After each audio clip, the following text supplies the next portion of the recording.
lot of enthusiasm over Hong Kong and getting very bullish on crypto overall, allowing crypto trading. They just announced a whole virtual asset index. See, this is something that the SEC needs to do but refuses to. But basically, they just named all these crypto that they think are good and that can be traded. And of course, it includes all the big dogs, but then also goes on and includes a lot of others within this list, including VET, VeChain, Hedera, Lido. You got Stellar. You got even Monero in there. You got privacy coins in there. Okay, you got Chainlink, Sheeb. So you have meme coin. Even EOS and Phantom and Quantum, or Quant, I should say. See, this is what the SEC should be doing. If they think everything is security, well, at least list out the ones that aren't securities, right? Rather than still make it so that it's so vague, no one knows what the hell's going on. Well, one of the good ones, I would say, is Avalanche, right? And their monthly active wallets is exploding right now, right? So think about that. We're not even at peak or nowhere close to peak. In fact, we just started recovering, you could argue. And some of these chains, well, you know, they're seeing all-time high usage.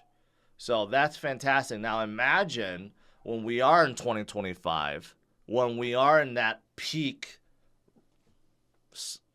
top or cycle, right? What things will look like then. But that's fantastic. That's why you don't want to give up on L1, L2s, or alts in general, okay? Because they are building and continuing to move forward. So awesome for Avalanche. Also, there's a gaming studio that's coming up in Avalanche that just raised close to $6 million. So there's a lot of stuff happening. Also, Tezos is another L1 that just upgraded themselves and has become 8 times faster.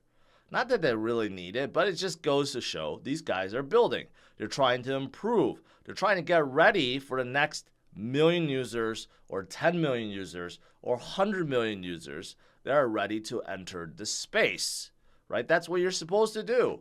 Get yourself built up and get yourself ready for the bull run. Now, many people do that after the bull run comes and it's a little bit too late, but you got to do it beforehand. Well, one thing that's interesting is the staked percentage for Tezos is at 70%. 70%. That's an extremely high number. And they have a ton of delegators, 169,000. I did not know they had that many delegators. That's pretty awesome, pretty decentralized. And and stakers are getting about 6.37% APY. But 70%, think about it, Ethereum is only at like 15% or 16%. Imagine when Ethereum is staked at 70%, plus the burning, plus liquid staking, plus all the TVL locked into bridges and other things. I mean, that's going to make Ethereum super, super, super, super rare after that happens. I don't need to talk about Ethereum because most of you guys already know Ethereum. But what about Cosmos? Cosmos is one of those that many people overlook. It's an L0. It's not even an L1. And there's a lot of L1s being built and L2s being built within Cosmos. This is what it's looking like, right? Led by guys like Injective, Fetch AI. You could throw Kava in there, Osmosis. They're like L1 dApps. And they're all talking to each other, interoperability, right? But they're not the only ones. There's of course many others out there, but Cosmos is one that I particularly like because I think they have a lot of potential. And there's more that's coming out. I've spoken to a lot of L1s that's being developed within Cosmos right now, so there's a lot more coming. Now, we have this author, the Black Swan author, who has been very, very, very negative about Bitcoin and crypto overall. And he has not changed his tune. However, you know who has changed their tune? CNBC. Sometimes CNBC is very pro-crypto, pro-Bitcoin. Sometimes they're not. Sometimes they turn very negative. I guess it depends on if the price action is good or not. But take a look at this. Let me play this for you guys. I think they defended this pretty well. I think it was 9 or 10. Yeah. Anyway, so here we are now, call it 13, 14 years in. Yes. This is a very long but think about speculation if this is that, yes, right? Yes. I'm not. But let's look at crypto. Is it being used for real transactions? No.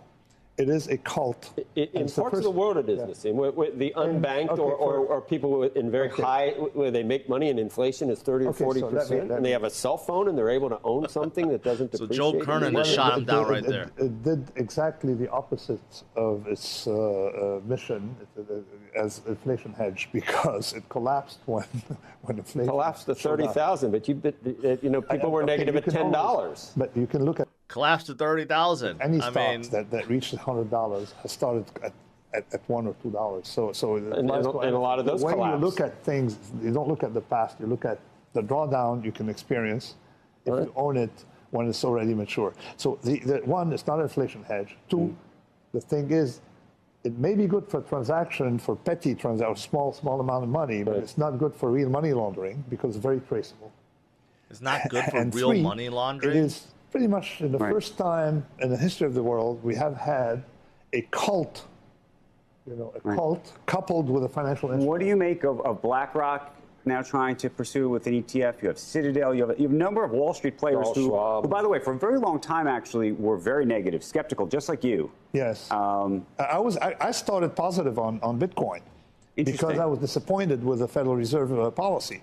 But then I realized that you're going from Caribbean to Scylla, in other words, from something bad to something vastly worse. At least with Federal Reserve, we have transparency. We know what's going on. We can influence it. There's a system. Where's the transparency with crypto, for the Federal Reserve? Tend to concentrate among big players, and it is how can I explain it?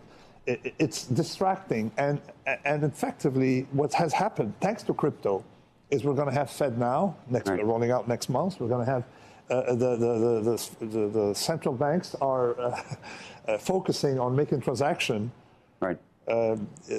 both easier and faster for individuals. Notice how he didn't answer the question about big institutions like BlackRock and Citadel and Schwab and everyone else getting in, right? I mean, this is what a Bitcoin bear has come to. I could argue with this guy and destroy every one of his arguments instantly. Like, there's really nothing Bitcoin bears can say anymore, right? Like, how can you say it collapsed when it's at 30,000 versus when he first talked about this and Bitcoin was at 3,000, right? Like, I don't know.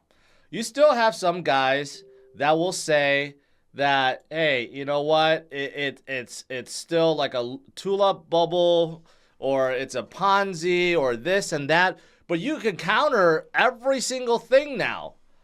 Even can Bitcoin withstand a recession? Well, it's doing so right now. I mean, like every single thing that you can say bad about Bitcoin, it has disproved and continue forward. So I don't know how anyone could become, or still be, I should say, a Bitcoin bear or a crypto bear or any bear in general, other than if you're bearish on Jim Cramer or Peter Schiff. Those are two different stories.